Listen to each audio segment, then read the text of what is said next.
from Rosario, Cavite, patungong Bagak, Bataan. Amen. Nagbukas ulit tayo sa probinsya ng Bataan. Salamat, Pastor Seth, Robert, and Carolina Perez. Praise God.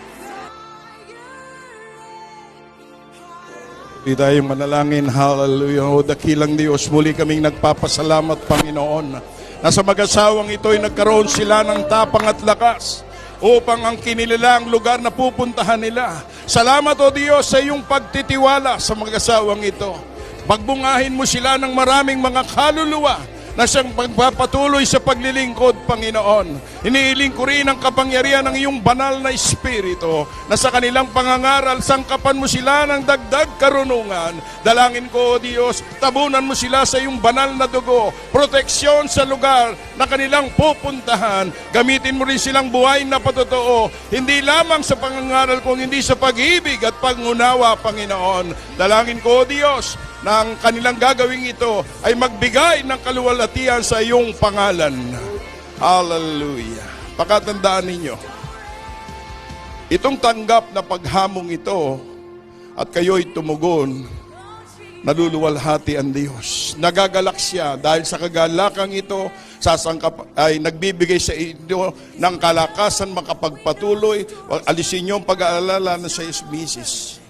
May konting pag-aalala, may konting takot. Naghahalo ang lahat ng ito. Pero huwag niyong kalilimutan, bago kayo makarating sa lugar na iyon, naroon na ang Panginoon. Inihahanda niya ang lugar. Wala kayong dapat gawin kung hindi pagtiwalaan ang lahat ng kanyang pangako. Sapagat ang kanyang pangako ay hindi pangako ng tao. Pangako ito ng makapangyarihang Diyos, na anuman ang sasabihin niya, na anuman ang ipapangako sa inyo, mangyayari ito. Ang tanging dapat gawin nyo, dagdagan nyo ang inyong pananalangin, sapagat sa pananalangin tutugon ang ating Panginoon.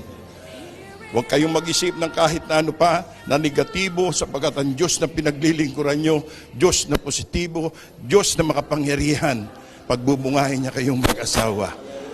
Huwag kayong matakot, huwag nyong